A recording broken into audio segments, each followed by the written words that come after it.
Anong mensahe ang kailangang marinig ng mga Aries sa period na to? Pwedeng nangyayari na itong magiging reading natin, or nangyayari pa lang. Kung hindi man para sa inyo itong magiging reading natin, di baka para sa someone na malapit sa inyo o sa someone na kakilala nyo mismo. Baka may lumabas na gender mamaya, gawin nyo na lang energy, masculine at feminine energy. Pwede rin naman na wag nyo nang pansinin ang gender. Hindi ko masasabi kung anong magiging reading, kung positive ba o negative. Depende sa kung anong mapipick up kong energy. Walang masama kung papanoorin ng Sun, Moon at Rising sign, kasi bakalin man sa mga yan ay mag-resonate na sa sitwasyon nyo. So meron tayong Knight of Pentacles, Nine of Swords, Six of Cups. So alamin natin itong Knight of Pentacles. Ay, ito na palang bida natin. So, kunin nyo lang yung description na sa tingin niya i-fit sa sitwasyon nyo. Or sa kakilala nyo, kung hindi man para sa inyo. So, ito yung description.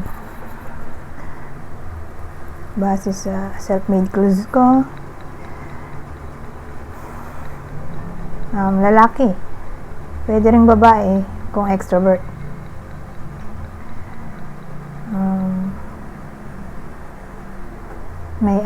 May anak, kasal, mayaman. Kung di man mayaman, may business. Kung walang business, edi may trabaho. Pwedeng maglalaro ang edad nito sa 26 to 39 years old. Wala pang 40. Anong meron sa kanya?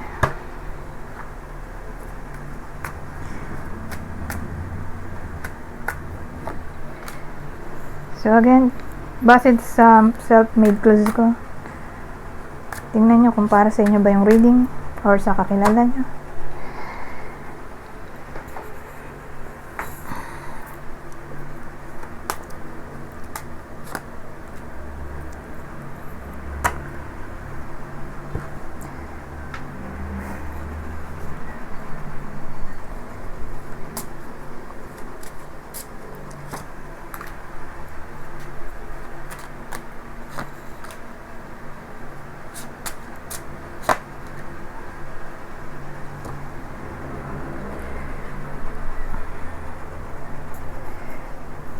Excuse me.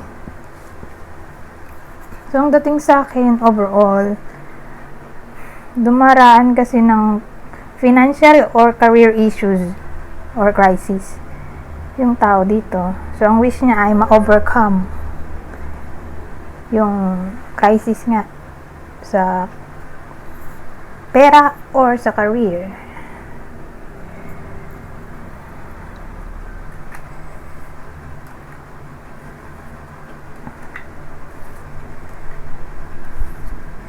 Ayan. Pwede magdugtong sila, pwede rin hindi. Minsan may tendency na nauna to bago to. Pero ito, hindi to pwedeng mauna kasi ito yung future outcome. Minsan naman magkaiba sila. Pagdating dito, doon ko na-realize na magkarugtong pala sila. So, tingnan natin anong mabubuo ko dito sa Nine of Swords.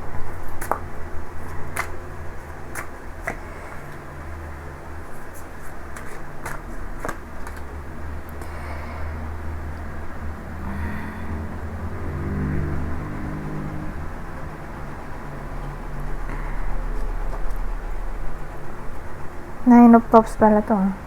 So, double nine pala. Nine of Swords, Nine of Cups, at Five of Wands. Magpo-focus sana ako sa meaning nito sa kanito. Since pareho sila, isa na lang meaning yan. Double nine plus Five of Wands.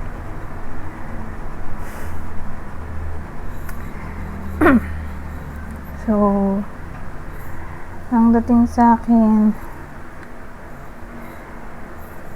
di ba may career or financial issues dito sa reading natin, at ang wish niya ay ma-overcome yung mga problema niyang yon.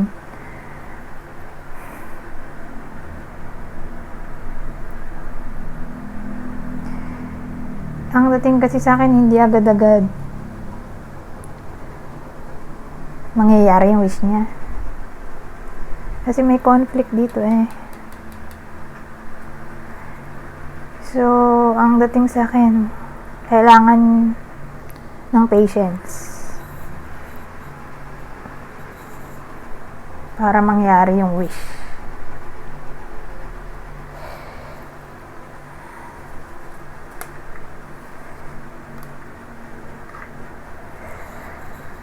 Ngayon, 6 of Cups.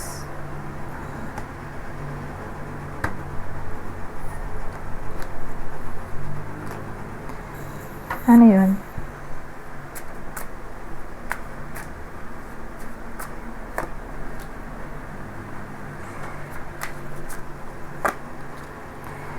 Six of Cups can clarify ng 3 of Pentacles at Page of Swords.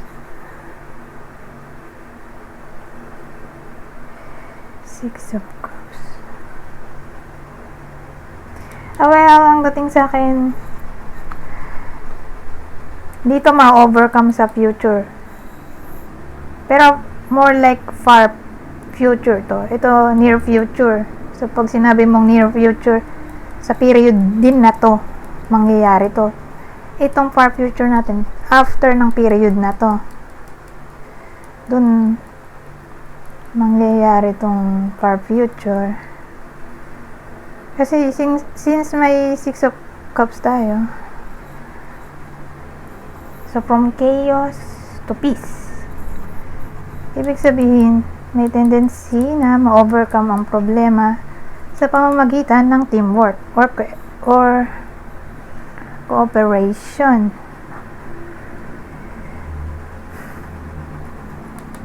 Ano kasi to eh, may nabasa ako na pwede rin siyang may kinalaman sa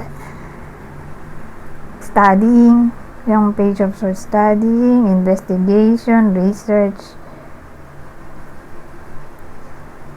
So in short,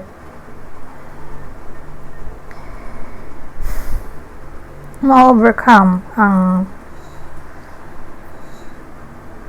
problema sa career o money kung mag-aaral. Kasi pwede rin itong examination.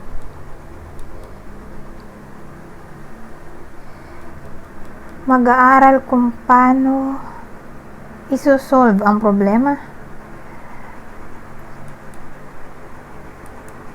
So, depende kasi.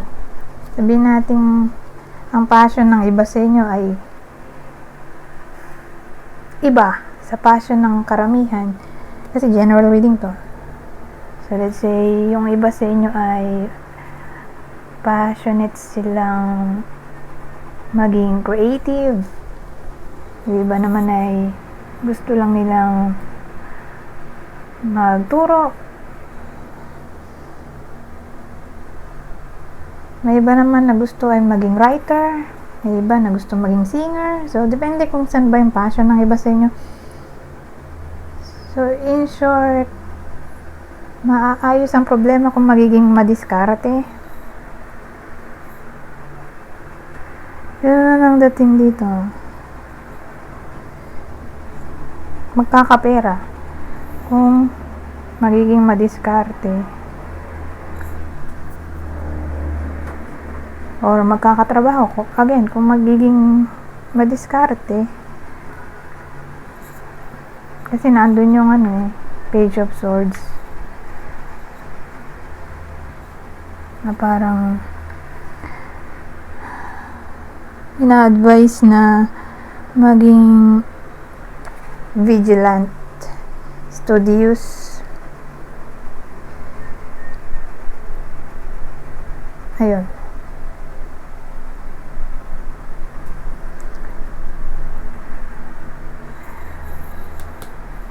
At least posible naman. Yun nga lang, kailangan maging madiskarte. Kailangan mag-aral. Pag-aralan ang problema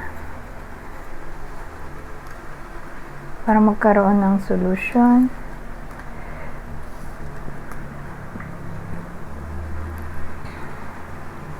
Ngayon, di naman to love reading. So, since di siya love reading, edi wala tayong possible clues.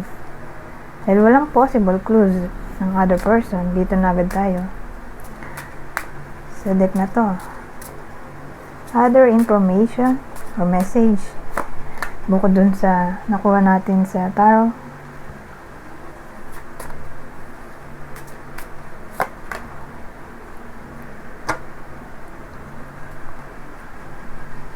Ayusin ko lang to. Ano to? Trust? Balance?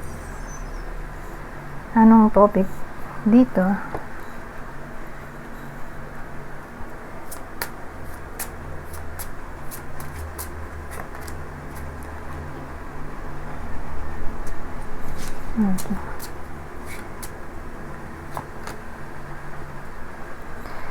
Trust, balance. Meron tayong bouquet. Ito ay scourge to saka broomstick.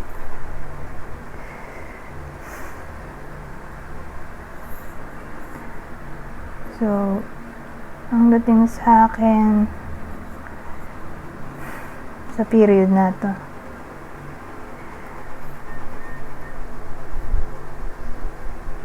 kailangan ng trust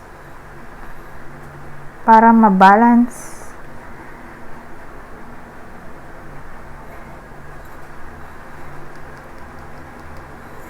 ang pleasure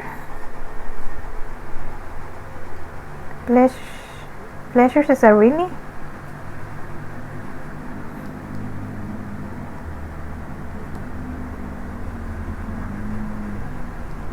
Kasi kung walang self-discipline,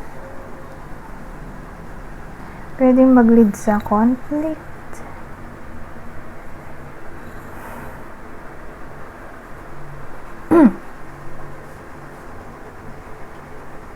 Trust na kayang i-balance ng Aries ang kanilang self-indulgence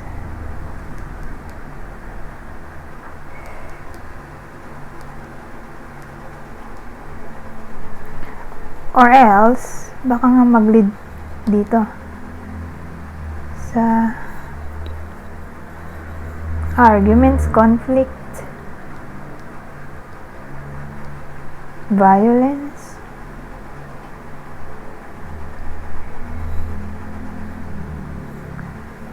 So in short, magkaroon ng self-discipline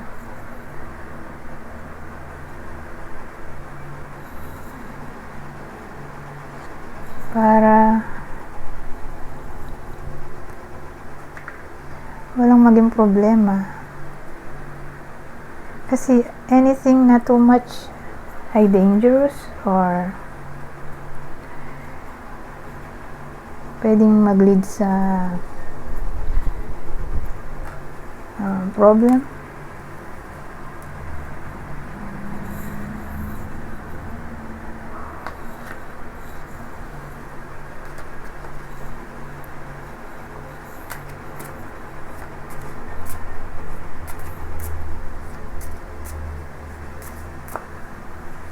Ibang senaryo.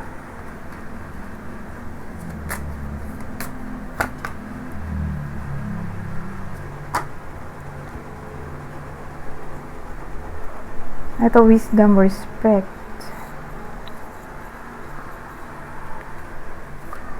Ano kayang topic dito?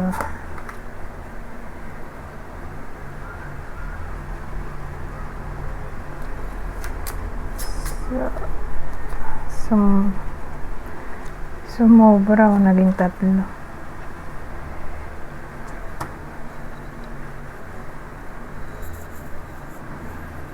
Wisdom, respect, 3, dog. Clouds.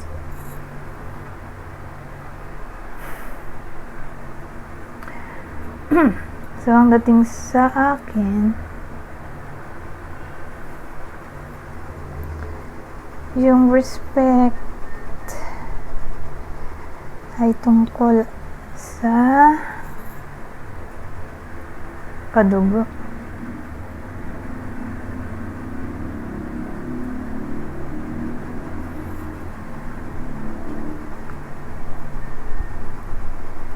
Sa kadugo. More like relative. Kasi parang nag-aaway dito yung iba sa inyo. May nakaaway silang relative o makakaaway pa lang. Na para bang na-advise ang respect sa isa't isa.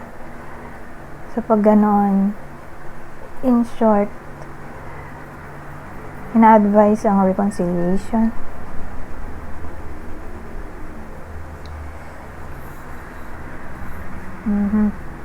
Sa ganitong klaseng sitwasyon,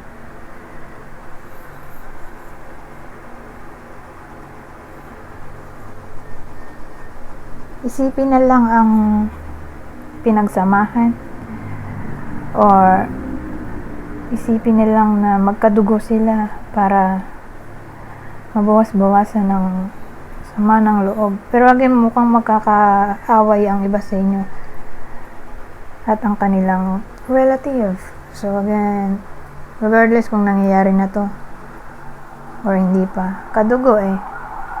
Eh di pag sinabi mong kadugo, eh di pwede mo tong magulang, kapatid, apelyido mo, eh di tita, tito, lolo, lola, pinsan, pamangkin, etc. So, dahil sa reconciliation na maaaring mangyari, doon papasok yung lesson. At yung lesson ay magta-transform sa wisdom or maturity. Ngayon,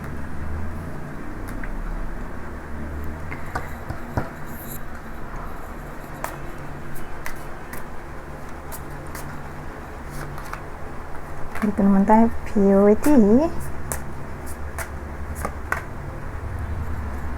hope, oh.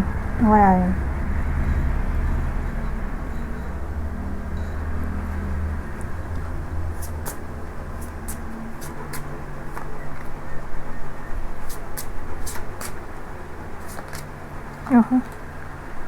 Ano ba to? Purity hope. Tapos meron tayo ditong book at coffin. Kaya to, purity hope. So parang dating sa akin may pag-asa pa. Ano mo maaaring problem dito?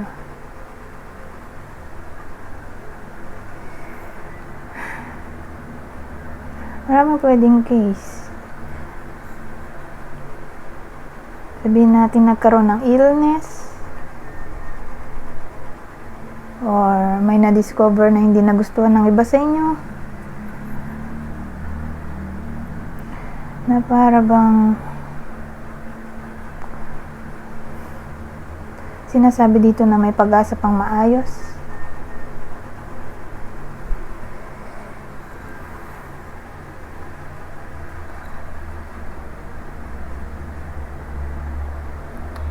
So yun, discovery, revelation, pwede rin ganun, na hindi nagustuhan.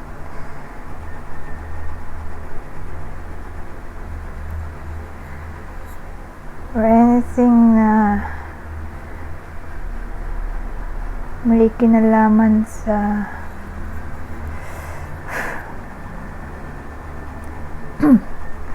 sitwasyon na negative.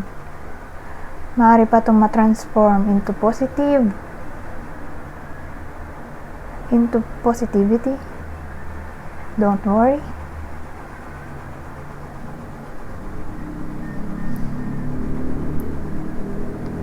Pero mangyayari lang yun kung may someone na magko-confess ng kanyang kasalanan. Kung bukal sa puso yung sorry, pag-amin ng katotohanan, may pag-asa pa dito. Okay? Ng reconciliation.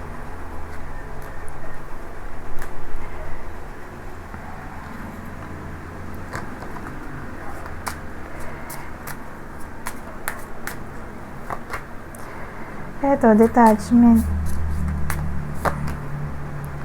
Longevity. Anong tinutukoy dito? Detachment, longevity. Ang weird, diba? Anong connect yun?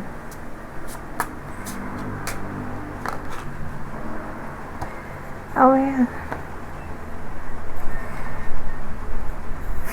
Ang hirap naman ng ano. Blue? Pero ito pang pares lang.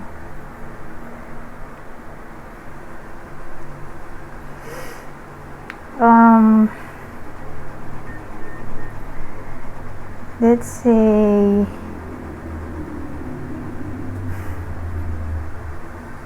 nagkaroon ng unexpected financial issues. So dito papasok yung longevity in a way na kung nangyayari na to at sa mahabang panahon ay nagkaroon nga ng financial issues, so dun to applicable, magkakapera sila dahil nandito tong Clover na para bang may opportunity na paparating, magiging fortunate sila or lucky, somewhat lucky.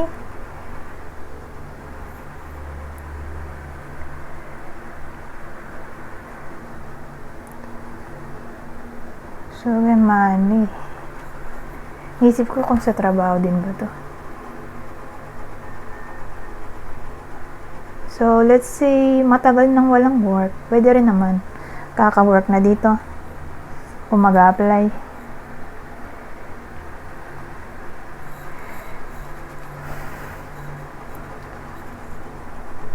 Or let's say, may kinalaman to sa loss. May na-lose yung iba sa inyo.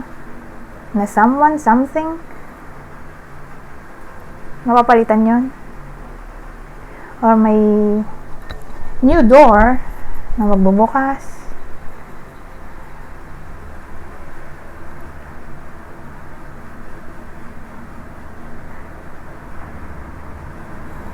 Kung no contact, ghosting, communication, reconnection ba? Reconnection ay posible. At this time, dito na papasok yung longevity in a way na hindi na sila maglilid sa no contact. Medyo mahaba-habang panahon na hindi sila magkakaroon ng problema sa communication. Kung nangyayari na nga na may ghosting, no contact, maayos yan. Kumbaga pag nakaayos, matagal-tagal pa bago magkakaproblema ulit. At yun nga, kung sabihin natin baka umulit ba yung problem ng communication issues, matagal-tagal pa bago mangyari ulit yun. Baka next year pa. Basta matagal. Or ilang taon ulit bago maulit. Kasi may longevity, ibig sabihin matagal-tagal pang panahon bago magkakaproblema ulit. Lalo nga kung ang problema ay communication issues. Anyways, babasahin ko na lang tong part na to. Itong deck na susunod. Kunin nyo lang yung mensahe na sa tingin nyo ay fit sa sitwasyon nyo. General advice at prediction to sa period na to.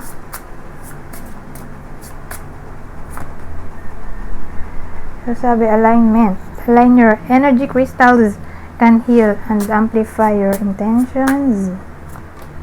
Eclipse. Dance with your shadows. Discover hidden aspects of yourself in the darkness. At ang uli, clarity. So sabi, light a candle for clarity. Illuminate the path to your desires. Anyways, hanggang dito na lang. Goodbye. For now.